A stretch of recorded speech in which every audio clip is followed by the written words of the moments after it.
Selamat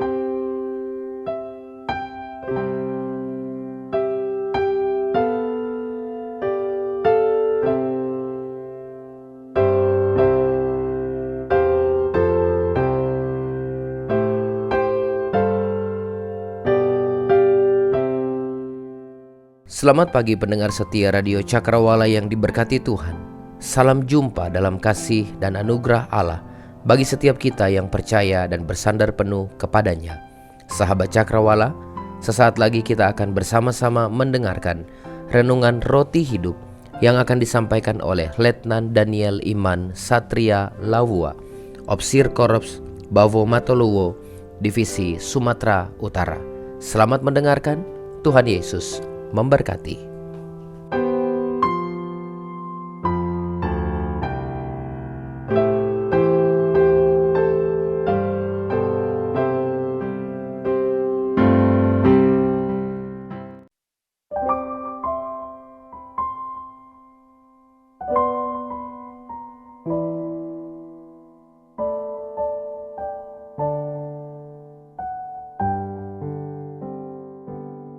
Shalom, selamat pagi dan salam sejahtera bagi kita sekalian sahabat Cakrawala yang diberkati oleh Tuhan. Kembali pada pagi hari ini saya Letnan Daniel Iman Satria Lawua akan berbagi berkat kepada saudara sekalian melalui renungan roti hidup yang selalu kita boleh nikmati melalui siaran Radio Cakrawala.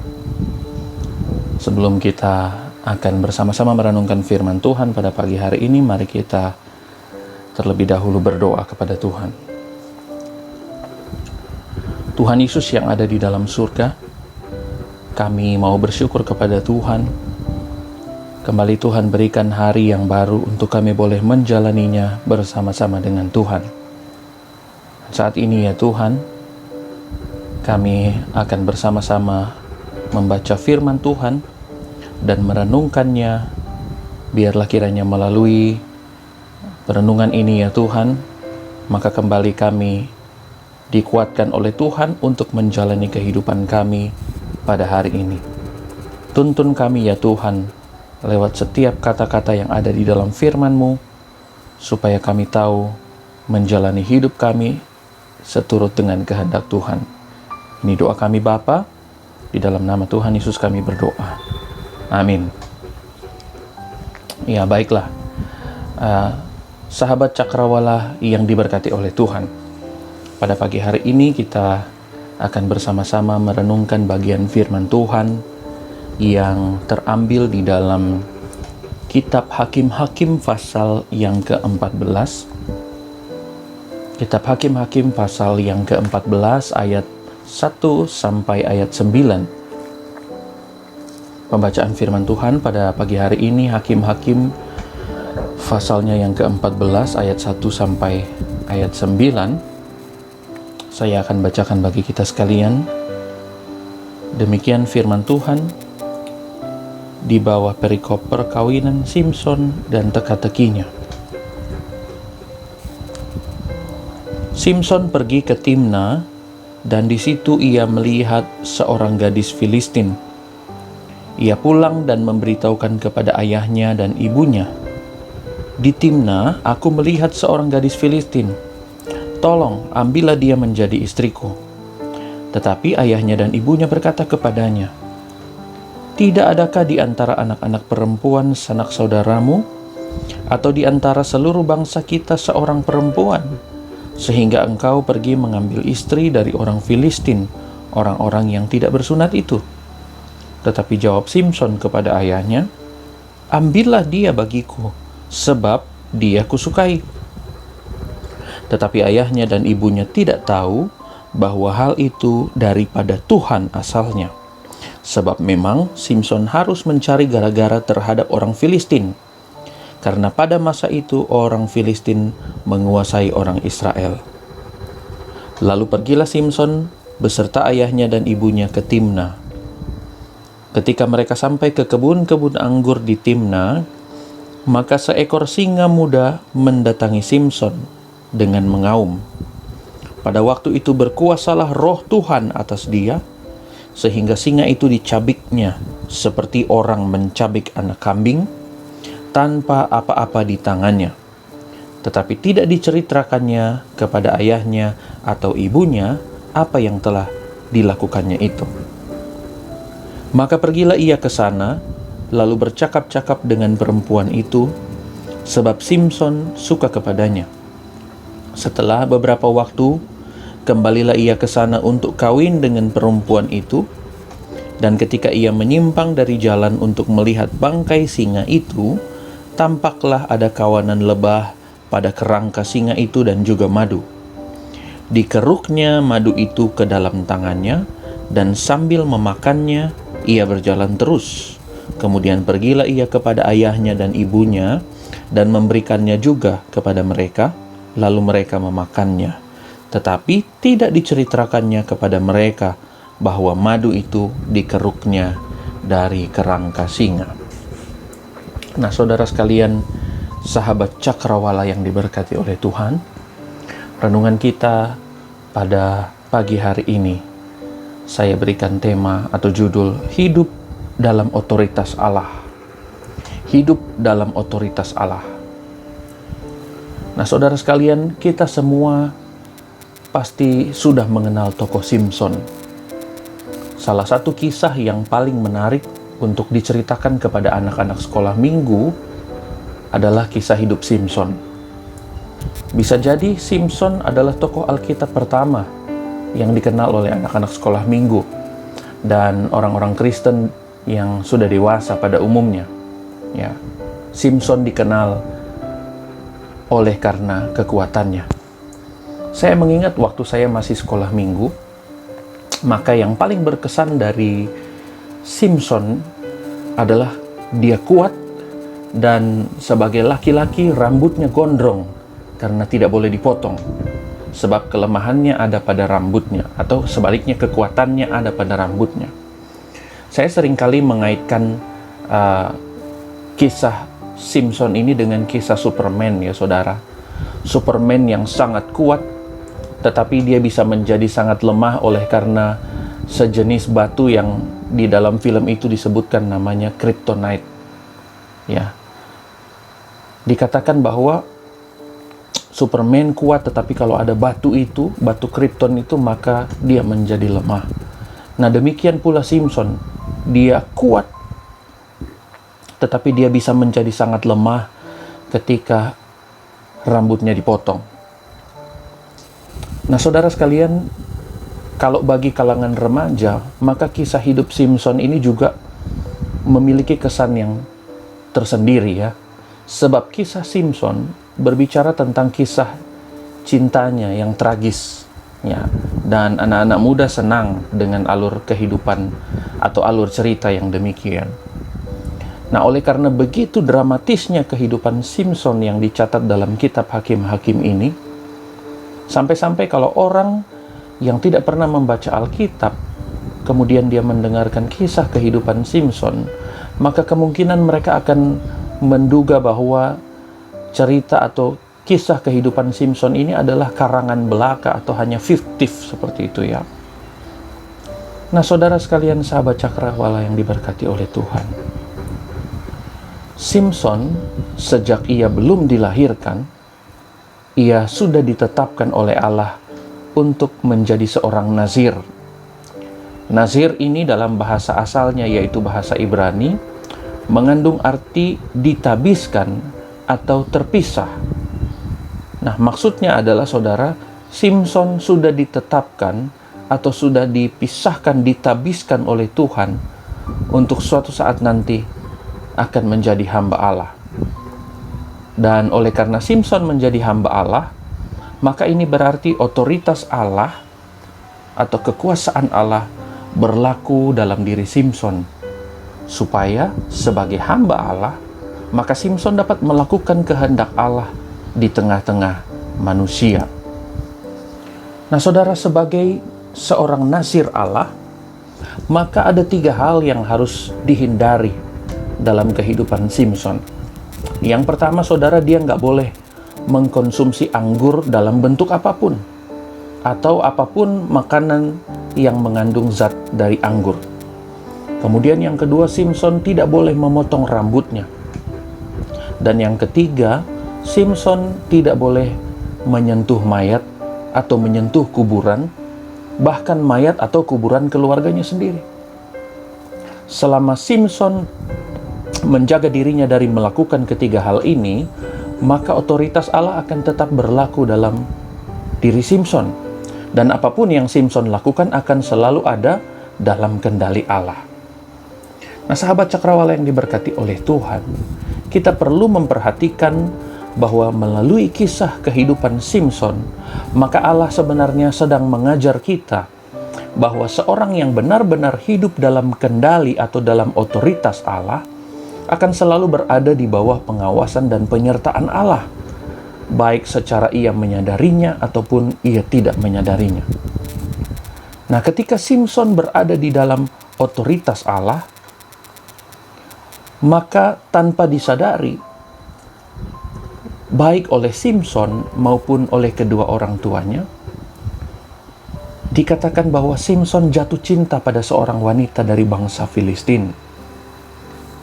Saudara, sekilas kita melihat hal ini sebagai sesuatu yang salah. Sebab bagaimana mungkin seorang Simson yang adalah bangsa Israel yang sebenarnya dipilih oleh Allah untuk menjadi seorang Nasir, tiba-tiba ia ingin menikahi seorang wanita dari bangsa Filistin, yang pada waktu itu adalah bangsa yang sedang menguasai atau menindas bangsa Israel. Namun dalam Hakim-Hakim pasal yang ke-14 ayat yang ke-4, saudara, dicatat demikian. Tetapi ayahnya dan ibunya tidak tahu bahwa hal itu daripada Tuhan asalnya. Sebab memang Simson harus mencari gara-gara terhadap orang Filistin. Karena pada masa itu orang Filistin menguasai orang Israel. Nah, saudara, waktu masih di awal-awalnya, maka belum kelihatan atau belum tampak bahwa ini adalah rencana Allah melalui otoritasnya yang berlaku dalam diri Simson. Namun ketika akhirnya bangsa Filistin melihat kekuatan Simson, maka ini menimbulkan ketakutan di dalam hati bangsa Filistin. Sehingga mulai terjadi kebangkitan bagi bangsa Israel ketika Simson menjadi hakim bagi bangsa ini. Nah, Bapak, Ibu, Saudara, sahabat Cakrawala yang diberkati oleh Tuhan, hari ini Allah ingin mengingatkan kita bahwa otoritas Tuhan juga bisa terjadi atas diri saudara dan diri saya sendiri. Allah juga sanggup menunjukkan kekuasaannya melalui kehidupan kita untuk mengubahkan keadaan yang ada di sekitar kita. Tentu mengubahkan ke arah yang lebih baik. Nah, pertanyaannya buat kita, saudara, pagi hari ini, apa yang terjadi bila memang otoritas Tuhan terjadi dalam kehidupan kita? Nah, saudara, yang akan terjadi ketika otoritas Allah terjadi atau berlaku dalam hidup kita adalah kita akan melakukan perkara-perkara yang tidak akan pernah bisa kita lakukan tanpa Tuhan. Ya, saya ulangi, kita akan melakukan perkara-perkara yang tidak akan pernah bisa kita lakukan tanpa ada Tuhan. Nah, saudara sekalian yang diberkati oleh Tuhan, ketika Allah berkuasa atas kehidupan kita, maka Dia menuntun kita untuk melakukan hal-hal yang tidak pernah kita duga akan kita lakukan dalam kehidupan kita. Ya, saya tidak sedang berbicara tentang kemampuan manusia, atau artinya kita memiliki kemampuan untuk melakukan magic atau melakukan sulap, tetapi tentang Tuhan memberikan kuasa, ya, melalui otoritasnya, maka kita dituntun untuk memiliki kuasa dalam perkataan dan perbuatan kita. Nah, saudara, contoh yang paling sederhana adalah ketika saya adalah seorang yang berdosa, saudara. Lalu ada titik dalam kehidupan saya di mana saya mau membiarkan otoritas Allah terjadi dalam diri saya. Maka ketika saya mengizinkan Allah melaksanakan atau melakukan otoritasnya dalam hidup saya, maka saya didorong oleh Tuhan untuk menjadi seorang hambanya. Sesuatu yang saya tidak pernah duga bahwa saya akan lakukan sebelumnya. Karena saya sadar, saudara, saya berdosa. Saya ini maunya hidup sesuka saya saja pada waktu itu. Dan saya hanya mau hidup untuk diri saya sendiri. Saya tidak pernah berpikir bahwa saya mau jadi hamba Tuhan yang seumur hidupnya membaktikan dirinya bagi pelayanan Tuhan dan gereja Tuhan. Nah, saudara sekalian, sahabat Cakrawala yang diberkati oleh Tuhan, seorang Kristen yang berbicara dalam tuntunan Allah atau dalam otoritas Allah, maka ia dapat membuat seorang yang jahat menyesali kejahatannya. Ya. Ia dapat membuat seseorang yang melakukan atau menjalani kehidupan yang jahat berbalik dan meninggalkan kehidupannya yang jahat. Seseorang yang menolong sesamanya dalam tuntunan otoritas Allah, maka ia dapat membuat orang lain merasakan bahwa Tuhan sedang menjamah hidup mereka melalui orang tersebut. Nah, saudara sekalian, dalam kehidupan Simson, Tuhan menunjukkan bukti yang sangat dahsyat. Ketika Simson berada di tengah-tengah kebun anggur, dikatakan seekor singa muda mendatangi Simson. Ya. Perhatikan penekanan bahwa singa itu muda, saudara. Artinya dalam kondisi yang masih muda, maka singa itu dalam kondisi sangat fit, masih sangat kuat, belum pudar kekuatannya. Dan Tuhan menunjukkan otoritasnya dalam diri Simson. Kalau kita melihat di dalam pembacaan kita tadi, ayat yang ke-6 dikatakan, saudara, pada waktu itu berkuasalah roh Tuhan atas dia, sehingga singa itu dicabiknya seperti orang mencabik anak kambing, tanpa apa-apa di tangannya. Lihatlah, saudara, bahwa ini adalah sebuah perkara yang tidak mungkin dapat dilakukan oleh seorang Simson tanpa otoritas Allah berlaku dalam kehidupannya. Lalu kemudian, saudara, Simson juga sanggup mengalahkan begitu banyak pasukan Filistin. Dicatat di dalam kitab Hakim-Hakim ini bahwa ada 1.000 orang Filistin dipukul mati oleh Simson hanya dengan menggunakan tulang rahang seekor keledai. Itu di dalam Hakim-Hakim pasal yang ke-15 ayat yang ke-14 sampai 15, saudara, berbunyi demikian. Maka berkuasalah roh Tuhan atas dia, dan tali-tali pada tangannya menjadi seperti batang rami yang telah habis dimakan api, dan segala pengikatnya hancur tanggal dari tangannya. Kemudian ia menemui sebuah tulang rahang keledai yang masih baru, diulurkannya tangannya, dipungutnya, dan dipukulnya mati 1.000 orang dengan tulang itu. Nah, saudara, dalam hal ini juga terjadi oleh karena ada otoritas Allah di dalam diri Simson. Ya, dikatakan kembali, saudara, di situ berkuasalah roh Tuhan.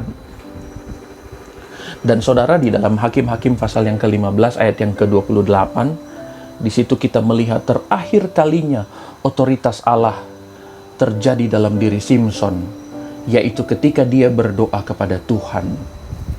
Ya, Tuhan mendengarkan permintaan Simson ketika ia berdoa dan meminta kekuatan untuk dapat merobohkan kuil penyembahan orang Filistin.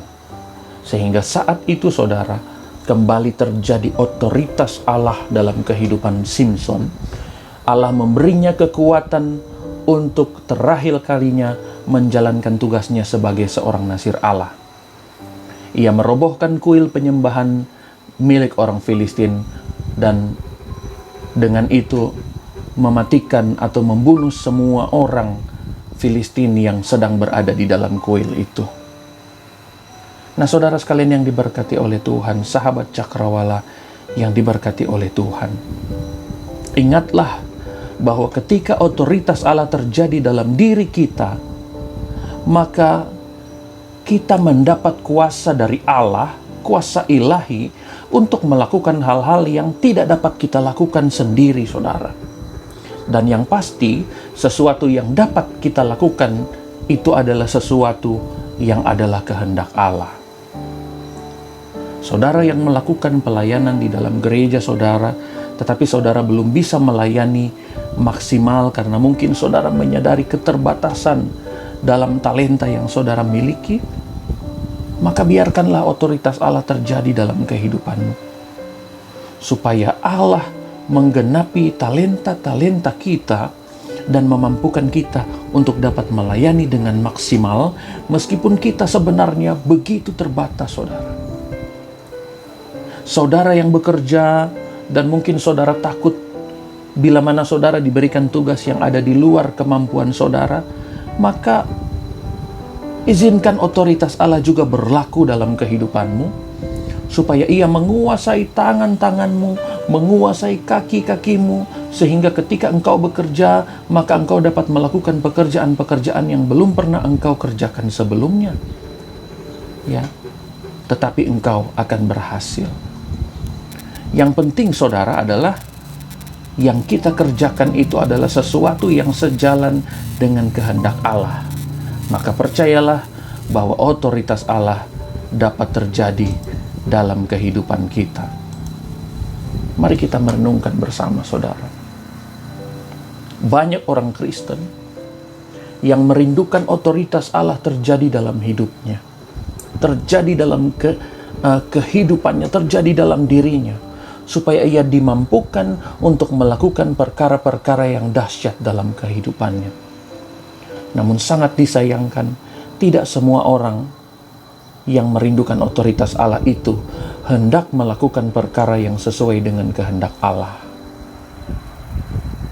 Ketika otoritas Allah disalahgunakan dalam kehidupan kita supaya kita mendapat keuntungan bagi diri kita sendiri, maka saudara, Allah bisa saja meninggalkan kita, atau Allah bisa saja mencabut otoritasnya itu dari dalam diri kita.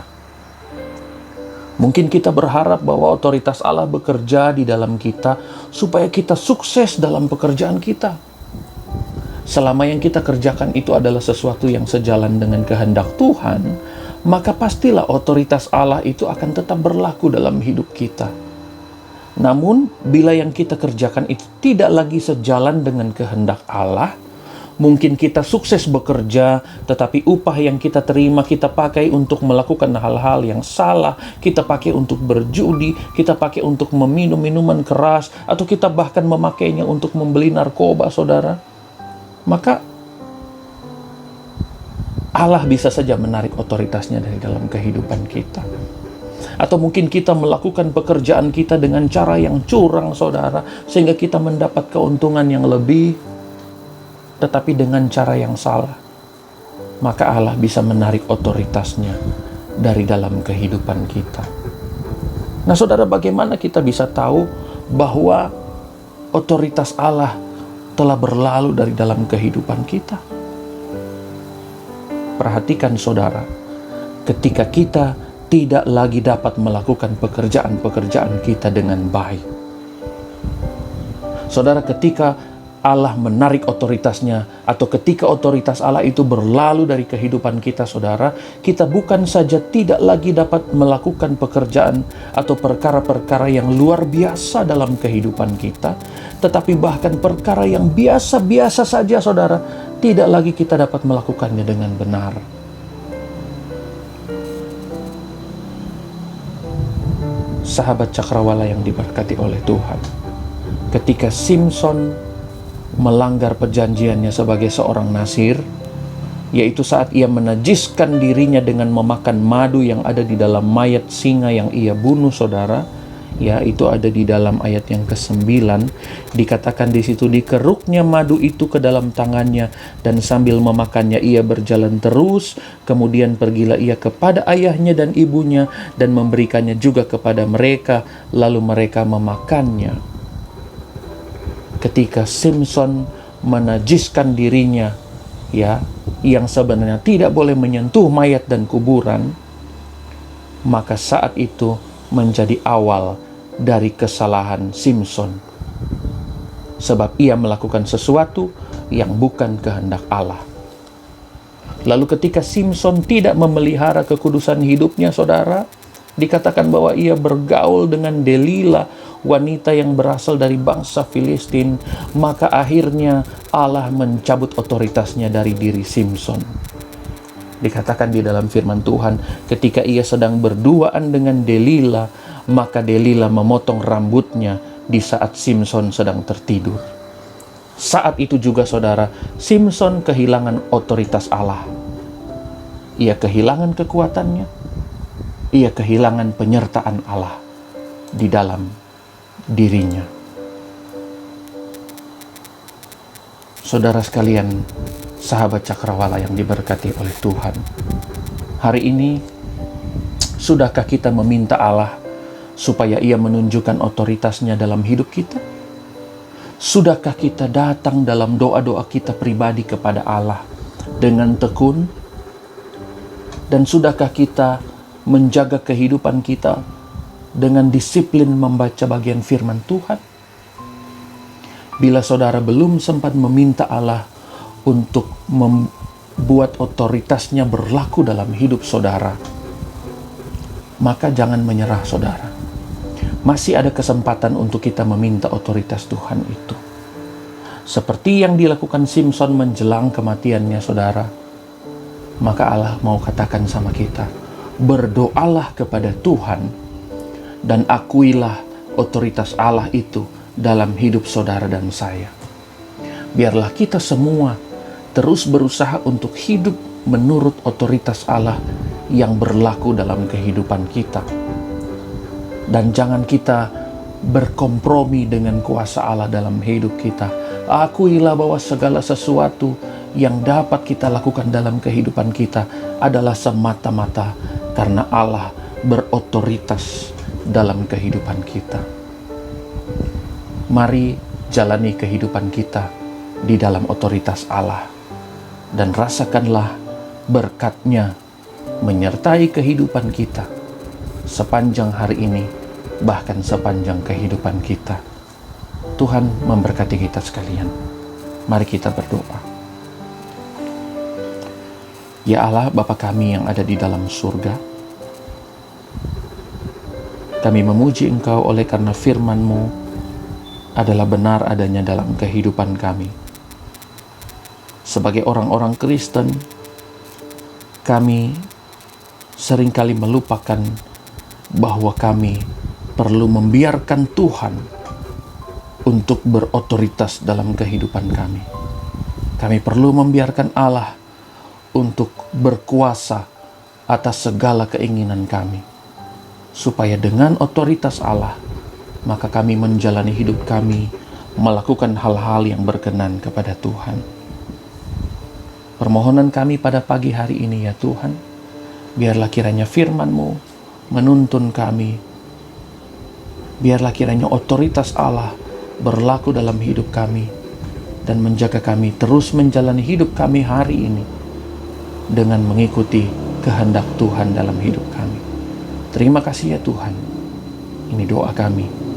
Di dalam nama Tuhan Yesus kami sudah berdoa. Amin. Selamat pagi. Tuhan Yesus memberkati kita sekalian. Shalom.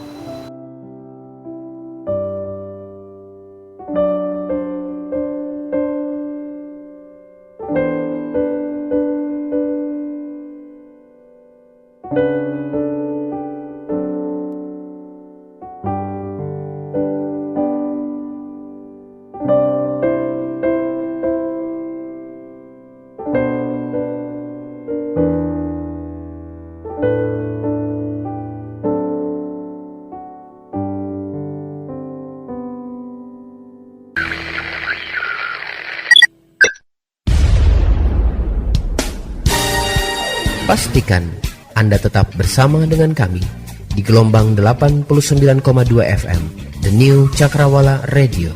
God bless us.